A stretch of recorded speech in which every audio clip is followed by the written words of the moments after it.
Hello बच्चों, आज हम लोग को पढ़ना है सदिश। क्लास 11th का एक चैप्टर है सदिश, उसका एक टॉपिक है सदिशों का व्याकरण, उसको हम लोग पढ़ेंगे। बच्चों सबसे पहले तो आप हमारे चैनल पर आए हैं तो सब्सक्राइब जरूर करें, लाइक और कमेंट करें ना करें, सब्सक्राइब जरूर करें, चैनल को सब्सक्राइब जरूर करें और मेरा हौसला बढ़ाएं। अब आइए हम अपने टॉपिक की ओर चलते हैं बच्चों। सदिशों का अव्ययीकरण, जिसको कि इंग्लिश में कहते हैं रिजोल्यूशन ऑफ वेक्टर या कंपोनेंटिंग ऑफ वेक्टर। तो बच्चों अगर कोई हमसे पूछेगा कि सर ये सदिशों का अव्ययीकरण क्या है, तो आप कहिएगा कि किसी भी सदिश का एक्स अक्ष में, वाई अक्ष में और जेड अक्ष में जो मान आता है अलग अलग, कोई एक सदिश होता है उसका मान जो दिया रहता है वो नेट मान होता है। ठीक है, अगर कोई सदिश ए है और ए बराबर 10 दिया है, ठीक है, तो आप इस बात को समझिए कि यह सदिश ए का जो मान दिया है 10 वो नेट मान है। या एक्स अक्ष में इसका मान नहीं दिया है, वाई अक्ष में मान नहीं दिया है, जेड अक्ष में मान नहीं दिया है, बल्कि इसका नेट मान। अब इसी नेट मान को हम तोड़ के पता लगाएंगे कि इस सदिश का एक्स अक्ष में कितना मान है, वाई अक्ष में कितना मान है और जेड अक्ष में कितना मान है। जब हम किसी भी सदिश के नेट मान का अलग अलग अक्षों में मान निकालने की कोशिश करते हैं कि एक्स अक्ष में इस सदिश का मान कितना है, वाई अक्ष में इस सदिश का मान कितना है, जेड अक्ष में इस सदिश का मान कितना है, तो इसे सदिशों का अव्ययीकरण कहते हैं बच्चों। तो चलिए एक एग्जांपल लेते हैं और उससे समझते हैं कि सदिशों का अव्ययीकरण कैसे करते हैं। ओके, तो चलिए सबसे पहले एक प्लॉट लेते हैं। ये प्लॉट बच्चों एक्स वाई अक्ष में है, इसलिए इसमें कोई अगर सदिश हम देंगे तो उसका सिर्फ एक्स अक्ष का अव्यय निकलेगा और वाई अक्ष का अव्यय निकलेगा। जेड अक्ष का अव्यय इसमें नहीं निकलेगा क्योंकि इसमें जेड अक्ष नहीं दिखाया गया है। जब अक्ष ही नहीं दिखाया गया है तो मान नहीं निकलेगा। जो अक्ष दिख रहा है उन्हीं अक्षों की तरफ उस सदिश का मान निकलेगा, यानी इस जो इसमें सदिश दिखाएंगे उसमें सिर्फ और सिर्फ एक्स अक्ष की तरफ उसका मान आ सकता है और उस सदिश का वाई अक्ष की तरफ का मान आ सकता है बच्चों। तो चलिए एक सदिश ले लेते हैं। माना कि एक सदिश है ए और इसकी वैल्यू है 6 और एक्स अक्ष से इसका कोण दिया है 30 डिग्री। तो देखिए किसी भी सदिश का अव्ययीकरण करने के लिए कुछ डाटा होना जरूरी है। सबसे पहले उस सदिश का नेट मान दिया होना चाहिए और उस सदिश का किसी ना किसी एक अक्ष से, या तो एक्स अक्ष से या वाई अक्ष से कोण दिया होना चाहिए। तो एक नेट मान चाहिए और एक किसी भी अक्ष से, एक्स या वाई अक्ष से कोण दिया होना चाहिए जो कि दिया है। अब आप इसका अव्ययीकरण कर सकते हैं। अब अव्ययीकरण करने का सबसे पहला स्टेप क्या है कि आप उस सदिश के सिर पर चले जाएं और सिर से एक लंब गिराएं। जिधर थीटा दिया हुआ है उधर गिराइएगा, यानी एक्स अक्ष से थीटा सटा हुआ है इसलिए एक्स अक्ष की तरफ ये लंब हम गिराएंगे। कोई लड़का अगर ये सोचता है कि नहीं सर हम वाई की तरफ इस लंब को ऐसे ले जाएंगे, तो बच्चों ये मत ले जाना है क्योंकि वाई से थीटा नहीं सटा है। देखो 30 डिग्री वाई अक्ष से नहीं सटा है, एक्स अक्ष से सटा है बच्चों। इसलिए लंब किधर गिराना है, किसी भी सदिश के सिर से उधर गिराना है, उस अक्ष पर गिराना है जिधर से थीटा सटा हुआ हो। अब बच्चों इतना करने के बाद क्या करेंगे, इस त्रिभुज का नाम दे देंगे। तो इस त्रिभुज का नाम दे दो, इस पॉइंट का नाम O, इस पॉइंट का नाम A, इस पॉइंट का नाम B दे दिए। अब बच्चों कौन किसका मान देगा, OA और AB दो ऐसी चीजें जिसका मान हमको निकालना है। तो ये कौन है इसके बारे में पता करते हैं। तो OA किस अक्ष पर है बच्चों, एक्स अक्ष पर है। OA जो ये रेखा है वो एक्स अक्ष पर है, यानी एक्स अक्ष पर होने के कारण यह सदिश A का एक्स अक्ष का अव्यय देगा। ये सदिश ए का एक्स अक्ष का अव्यय देगा, यानी इसको ए एक्स लिखेंगे बच्चों। यानी OA जो है वह इस सदिश के एक्स अक्ष का अव्यय दिखाएगा। तो चूंकि सदिश का मान ए है और एक्स अक्ष का अव्यय है ये OA, इसलिए इसको लिखेंगे ए एक्स। यानी ए एक्स का मतलब हो गया कि सदिश ए का एक्स अक्ष का अवयव, जो कि यहाँ OA होगा क्योंकि OA एक्स अक्ष पर है। अब बच्चों वाई वाला अवयव कहाँ है, तो देखो बच्चों आपने अगर एक दिखा दिया कि ये AX है तो जो दूसरी भुजा बची हुई है 110% वो AY होगी। अगर एक का नाम आपने लिख लिया कि ये AX है तो जो दूसरा बचा है वो AY होगा। अगर एक का नाम लिख लिया कि ये AY है तो दूसरा जो बचा है वो AX होगा। यानी जो लिख लिया है उसके बाद जो बचा है वो उसके उल्टा होगा। यानी अगर यह AX है तो AB क्या हो जाएगा बच्चों, AY हो जाएगा। यानी यह AB की लंबाई, अगर हम AB भुजा की लंबाई निकाल ले तो हम इस सदिश के y अक्ष में अव्यय को निकाल सकते हैं। तो अब हमारा टारगेट है AX और AY को निकालना। यानी AX का मतलब हो गया OA और AY का मतलब हो गया AB। तो बच्चों इसको कैसे निकालेंगे? तो आप त्रिकोणमिति का उपयोग कर लीजिए। त्रिकोणमिति का कैसे उपयोग करेंगे? तो त्रिकोणमिति का उपयोग करने से पहले आपको पता लगाना पड़ेगा कि इसमें आधार कौन है, लंब कौन है, कर्ण कौन है। थीटा जिन दो भुजाओं से बनती है, जिन दो भुजाओं के बीच में होती है, उसमें जो छोटी भुजा होती है बच्चों, जो कि ये है, उसे आधार कहते हैं। और जो लंबी भुजा होती है उसे कर्ण कहते हैं। और जो बच गई तीसरी भुजा वो 110% बच्चों क्या होगी? लंब होगी। कोई डाउट है? अब जब आप इसका सारा ये समझ गए कि ये आधार है, यानी OA जो भुजा है जो कि AX है, जिसको हम AX कह सकते हैं, आप यहां लिख सकते हैं OA मतलब हो गया AX, यानी OA का मान आ गया तो समझो कि हमने सदिश A का X अक्ष का अवयव निकाल लिया। और आप यहां लिख सकते हैं AB बराबर AY लिख सकते हैं आप, यानी इसका मतलब हो गया कि AB जो मान आएगा वह सदिश A के y अक्ष के अवयव का मान होगा। यानी हमको OA और AB निकालिए तो समझो AX और AY निकल जाएगा। तो चलिए, अब जब आप इन तीनों का नामकरण कर लिए हैं तो अब त्रिकोणमिति लगाइए, क्योंकि थीटा दिया ही हुआ है। तो अब बताइए आपको ये OA चाहिए कि नहीं चाहिए? चाहिए, क्योंकि OA निकलेगा तभी तो AX का मान पता चलेगा।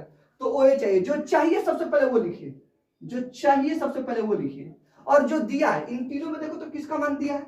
इसी का मान दिया है। तो ये रेखा का नाम क्या है? OB नाम है, नीचे में वो लिखिए।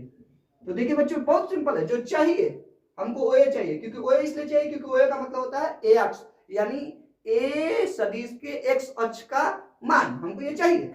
तो जो चाहिए वो ऊपर, और जिसका मान दिया है OB का मान दिया है देख लो 6, तो वो नीचे लिख दो। अब पता लगाओ ये है क्या? तो OA मतलब आधार और OB माने कौन, यानी ये लिखा हुआ आधार बट्टा कौन, और आधार बट्टा कौन को क्या लिखते हैं बच्चों? Cos theta. वैल्यू पुट कर दीजिए, कॉस 30 डिग्री। OA की जगह क्या लिख सकते हैं बच्चों? AX बटा OB की जगह क्या लिख सकते हैं बच्चों? 6। कैलकुलेट इट, आप यहां इसको कैलकुलेट कर लो, √3/2 AX by 6। आप इसको आगे अगर सॉल्व करेंगे बच्चों तो हो जाएगा AX बराबर 6√3/2, यानी आ गया 3√3, ये आ गया AX की वैल्यू। अब इसी तरह से आप AY का निकाल लेते, AY का मतलब हो गया AB। तो जो चाहिए वो ऊपर लिखिए, लिख दिया, जिसका मान दिया है वो नीचे लिखिए, जिसका मान दिया OB का मान दिया है त्रिभुज में, तो OB नीचे। अब AB क्या है? लंब है, और OB क्या है? कर्ण है। तो लंब बटा कर्ण को क्या बोलते हैं बच्चों? Sine theta. 10th में पढ़ेंगे आप लोग साइन थीटा। वैल्यू पुट कीजिए, sine 30 degree equal to AB, AB का मान AY बोल सकते हैं, बटा OB का मान 6, 1/2 इक्वल टू AY by 6। आप जब इसको नीचे नीचे काट दीजिए AY बराबर आ गया 3, यानी आप AX का भी मान निकाल लिए और AY का मान निकालिए, यानी आपने इसका कंपोनेंटिंग कर लिया। अब इसको लिखा जाता है बच्चों, अब इसको कैसे लिखेंगे ये आप समझ। इसको लिखने के लिए सबसे पहले हम चतुर्थांश देखते हैं। तो चलिए चतुर्थांश देखते हैं। ये सदिश की चतुर्थांश में फर्स्ट, तो फर्स्ट को हम कैसे दिखाते हैं? प्लस कॉमा प्लस, यानी इसमें x भी प्लस होता है और y भी प्लस होता है। यानी सबसे पहले आप समझिए, जब भी आप इसको लिखने जाएंगे सदिश के रूप में, अपने कंपोनेंट को, अपने अवयव को जो कि निकाला है AX और AY को, तो उसके लिए सबसे पहले आप चतुर्थांश देख लीजिए कि सदिश की चतुर्थांश है, और उसका चिन्ह देख लीजिए। इस चतुर्थांश का चिन्ह होता है प्लस कॉमा प्लस। अब आप क्या लिख सकते हैं? A वेक्टर बराबर A सदिश बराबर, सबसे पहले x अक्ष वाला मान लिखते हैं। तो x अक्ष का मान है, तो आप AX लिखिए। तो AX का मान कितना है बच्चों? 3√3 मान लिख दिया आपने। मान लिखने के बाद आप ये फर्स्ट क्वाड्रेंट में है, तो आप इसमें देखिए कि x अक्ष क्या होता है? प्लस, तो मान के आगे प्लस लगा दीजिए। ओके, फिर आप यह AX का मान लिखें। AX को यानी x अक्ष को दिखाने के लिए कौन सा सदिश एकांक सदिश होता है? आप जानते होंगे, आई कैप लगाओ। अब चलो AY पे चलो, तो AY का मान लिखिए, लेकिन लिखने से पहले आप देखिए कि इसमें y अक्ष, जिसमें कि ये मेरा पहला चतुर्थांश में सदिश था, तो इसमें y का मान क्या होता है? y का मान प्लस होता है। तो पहले चिन्ह डालो प्लस, तब जाके मान डालो y वाले का। तो y का मान, AY का मान कितना है? 3, और उसके बाद इसकी दिशा, y की दिशा कौन दिखाता है? j cap. आंसर बच्चों अगले स्टेप में यहाँ का तो प्लस दिखाते नहीं है, क्योंकि सबसे शुरुआत में प्लस होता तो नहीं दिखाते, हम माइनस होता तो दिखाते, इसलिए अब आंसर आप ऐसे लिख सकते हैं बच्चों, आंसर। ये हो गया इसका अव्ययीकरण। फिर समझिए लिखते कैसे हैं। लिखने के लिए सबसे पहले आप अपने सदिश को देखेंगे कि किस चतुर्थांश में है। तो मालूम चला कि पहला चतुर्थांश में है, तो पहले चतुर्थांश का चिन्ह याद कीजिए, 10th में पढ़े होंगे, प्लस को आप प्लस होता है। जब इतना हो गया तो आप लिखने के लिए जाइए, आप लिखिए इसका नाम क्या है ए, तो ए वेक्टर। और सदिश लिख रहे हैं तो ए वेक्टर, ऊपर तीर का चिन्ह दीजिए, ए वेक्टर बराबर। अब सबसे पहले आप चिन्ह लिखिए। आप एक्स सबसे पहले लिखते हैं तब वाई लिखते हैं, ठीक है, पहले एक्स लिखा जाता है तब वाई। तो एक्स लिखने से पहले आप एक्स का मान लिखने से पहले यानी एक्स लिखने से पहले एक्स का चिन्ह लिखिए। तो एक्स का चिन्ह कितना है प्लस, तो पहले प्लस लिखो, फिर ए एक्स यानी एक्स में ए का मान लिखो, तो मान कितना है 3√3 वो लिखो। और फिर इसकी चूंकि एक्स का मान है तो कैसे पता चलेगा पढ़ने वालों को, तो उसके लिए उसका एक दिशा होता है जो स्पेशली एक्स को दिखाता है, आई कैप, आपने पढ़ा है तो आप उसके बगल में आई कैप लिखो। फिर आप फिर चिन्ह पर जाओ, वाई का मान लिखने से पहले पहले चिन्ह, एकदम एक ही प्रोसेस है, पहले चिन्ह लिखो फिर मान लिखो, फिर अगर वो एक्स वाला है तो आई डालो, वाई वाला है तो जे काटो, बस। फिर अब वाई का मान लिखने जाते पहले चिन्ह प्लस है, प्लस लिखो, फिर वाई का मान लिखो, ए वाई का मान कितना है 3 लिखो, और इसके लिए कौन सा आता है जे कैप लिखो, दिस द आंसर। ओके, ऐसे लिखते हैं बच्चों। आइए एक और एग्जांपल से समझते हैं हम लोग। ओके, चलिए एक और एग्जांपल लेते हैं।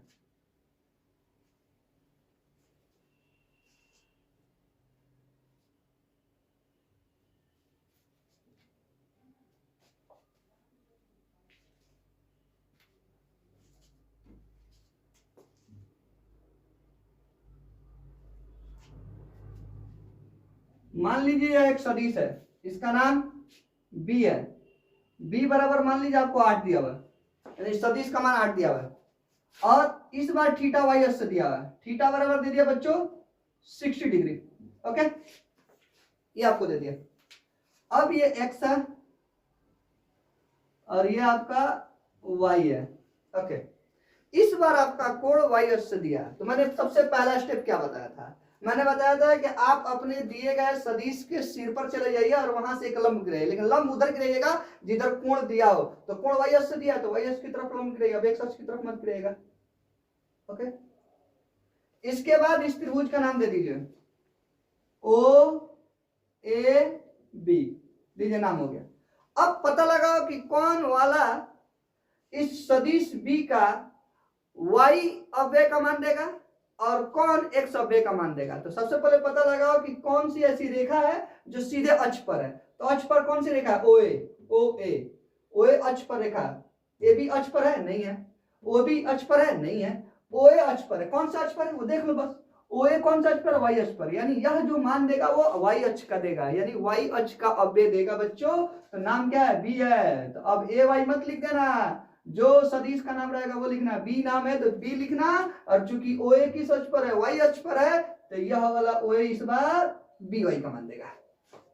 और मैंने बताया था कि अगर एक का आपने पता लगा लिया कि यह कौन से अक्ष का अव्यय दे रहा है ओए, तो एक का मालूम कर लिया तो जो दूसरा बच गया, जो कि ये भी बच गया, तो वो इसके उल्टा होगा। अगर ये बी वाई का मान दे रहा है बी एक्स का देगा, एकदम उल्टा होता है। अगर यह बी वाई का मान दे रहा है तो 110% बी एक्स का मान देगा। ओके बच्चों, तो इस तरह से आप लिख लीजिएगा, आप इसके वजह से लिख लीजिएगा कि ओ ए बराबर बी वाई, ए बी बराबर बी एक्स, ऐसे लिख लीजिए। अब त्रिकोणमिति लगाने के लिए जाएंगे ताकि हमको इनका मान निकल जाए। तो त्रिकोणमिति लगाने से पहले आप आधार, लंब और कोण पहचानिए। जिन दो भुजाओं के बीच में थीटा होता है उसमें जो छोटी भुजा होती है जो कि ओए है वो आधार है, और जो लंबी भुजा है थीटा के साथ वो कोण है, और जो बच गया वो लंब है। अब आइए, मैंने क्या बताया था आपको, जिसका मान चाहिए, आपको मान किसका चाहिए, बी एक्स और बी वाई का मान चाहिए। तो आपको इन दोनों का मान चाहिए कि नहीं चाहिए, चाहिए। तो चलिए मान चाहिए, तो आइए सबसे पहले इसका मान निकालते हैं। बी वाई का मतलब हो गया ओए, जिसका मान चाहिए सबसे पहले उसको लिखिए, तो ओए लिखो, क्योंकि इसका मान चाहिए ओए मतलब हो गया बी वाई, ये हमको मान चाहिए, लिखो। बटा जिसका मान दिया, मान किसका दिया है, ओबी का, लिखो ओबी बराबर, अब क्या लिख सकते हैं, ओए आधार है, ओबी क्या है, कोण है, तो आधार बट्टा कोण क्या लिख सकते हैं बच्चों, कॉस थीटा। देखिए ओए क्या है, आधार है, ओबी क्या है, कोण, आधार बट्टा कोण, कॉस थीटा। वैल्यू पुट करो, कॉस 60 डिग्री, ओ ओ ए को क्या लिख सकते हैं बच्चों, बी वाई बट्टा ओ बी का मान दिया 8, cos 60 डिग्री का मान होता है बच्चों 1/2 बी वाई अपॉन 8, काट दो 4, यानी आ गया बी वाई का मान आ गया 8, एक मान आ गया आपको। चलिए अब दूसरा मान निकालने के लिए चलिए बी एक्स के लिए, बी एक्स मतलब ए बी, तो जो मान चाहिए सबसे पहले वो लिखो, ए बी लिखो, ओके ए बी लिखो, राइट,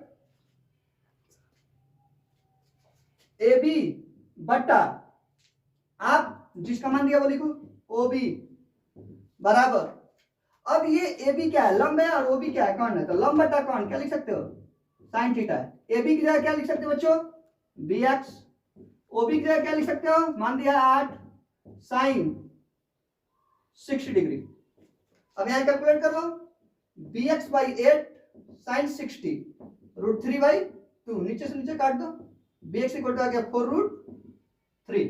ओके बच्चों, यानी आपने मान निकाल लिया। अब इसको लिखने जाना है कि इसको लिखेंगे कैसे, तो लिखने के लिए क्या बताया था, सबसे पहले पता लगा कि कौन से चतुर्थांश में है, जिस चतुर्थांश में, तो चतुर्थांश में ये किसमें, सेकंड में, तो इसका अपना चिन्ह लिखो। तो सबसे पहले इसमें होता है माइनस, फिर होता है प्लस। अब चलो लिखने, इसका नाम क्या है बी, यानी आप लिखेंगे बी वेक्टर इक्वल टू, मान सबसे पहले लिखो x का मान, सबसे पहले x का चिन्ह, तो पहले x का मान लिखने से पहले चिन्ह लिखा जाता है, x का चिन्ह क्या है माइनस लिखो, फिर x का मान ये ना है, ये थोड़ा, ये तो बी वाई का मान है।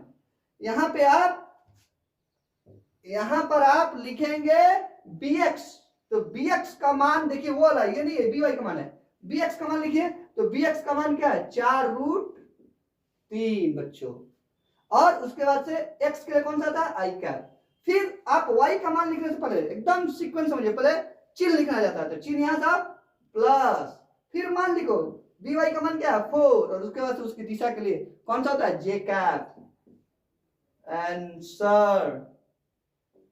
ओके बच्चों, सदिशों का व्ययीकरण मैंने बाय प्रोसेस बता दिया।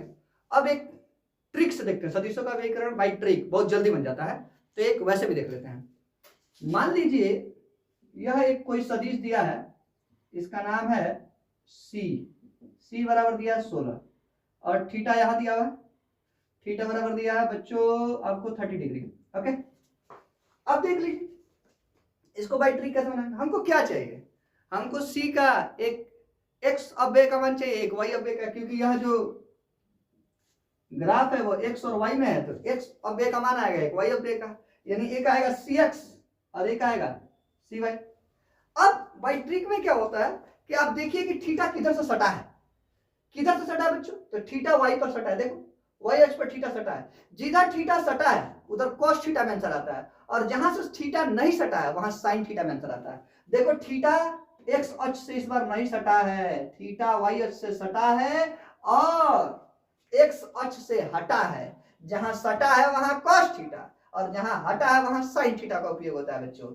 ध्यान से देखिए, थीटा y अक्ष से सटा हुआ है, इसलिए यहां पर cos थीटा होगा, तो लिख देंगे c cos थीटा, यानी सदिश का मान गुणे cos थीटा, और थीटा चूंकि x अक्ष से हटा हुआ है इसलिए x अव्यय का मान होगा sin थीटा में बच्चों, तो c sin थीटा।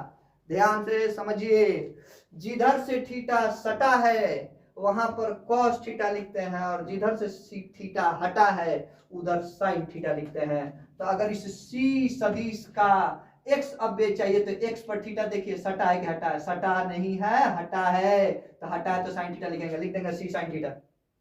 और इधर देखिए y से हमारा थीटा सटा है, तो सटा है तो लिख देंगे मान c का मान, तो c cos थीटा, क्योंकि सटा है तो cos थीटा, हटा है तो sin थीटा। सॉल्व कर लीजिए, c का मान कितना है 16, sin थीटा sin 30 डिग्री, 16 × 1/2 कितना आ गया बच्चों 8। इसको सॉल्व करो, c का मान 16 cos 30 डिग्री, 16 × √3/2 8√3, ये आ गया आपका मान। अब लिखने का तरीका, लिखने के लिए एकदम सिंपल होता है, आप क्वाड्रेंट में जाओ, तीसरे क्वाड्रेंट में, तो इसका चिन्ह लिखो, माइनस कॉमा माइनस होता है, ओके, ये इसका चिन्ह होता है। अब इसके हिसाब से लिखेंगे, तो सी सदिश, इसका नाम अभी सी है तो सी सदिश लिखेंगे, सी वेक्टर बराबर, सबसे पहले चिन्ह लिखा जाता है x का चिन्ह, तो x का चिन्ह क्या है माइनस, पहले x ही लिखा जाता है तब y, तो तो x का चिन्ह, पहले चिन्ह लिखो x का, माइनस फिर x का मान कितना है 8, और फिर x की दिशा के लिए क्या यूज होता है आई कैप, फिर y का चिन्ह एकदम ऐसे ही फॉलो करना है, चिन्ह मान और i और j, अगर x होगा तो आई कैप और y होगा तो j कैप। तो चलिए अब y का लिखना है, तो y का चिन्ह क्या है माइनस, ओके, मान क्या है cy 8√3, और y का है तो इसके लिए कौन सा आएगा j कैप। आंसर देख लीजिए बच्चों, ओके। चलिए एक और एग्जांपल देखते हैं इस ट्रिक पर।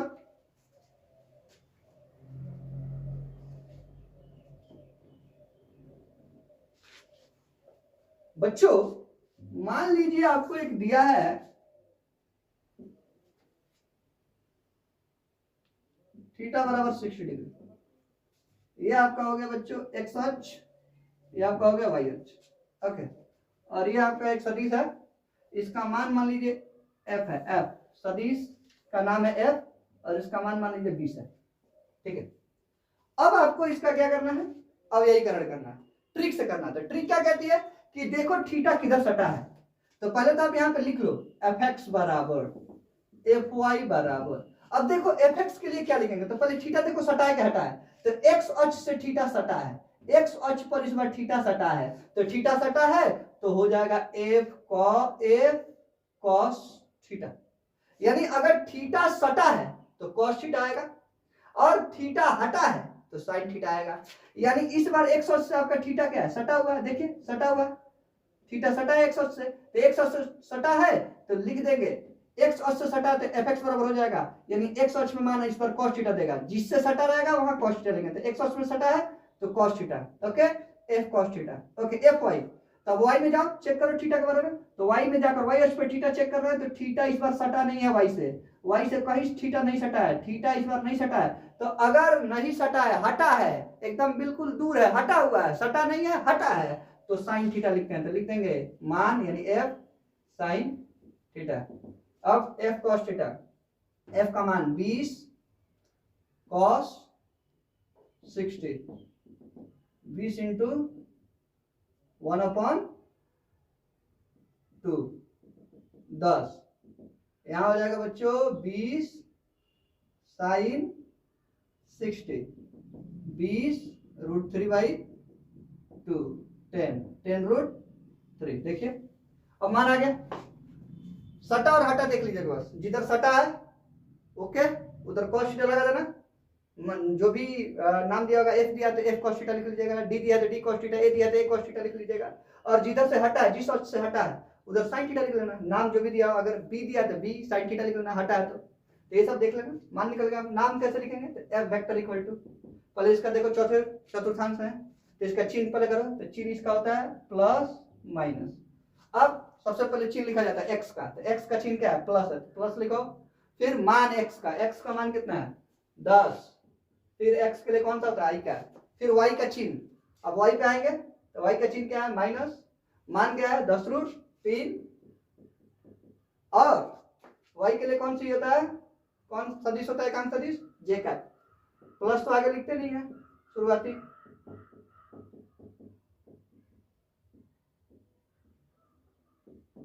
आंसर, ओके बच्चों, ये बाय ट्रिक। तो आप बिल्कुल इसको समझ गए होंगे। Subscribe the channel, thank you.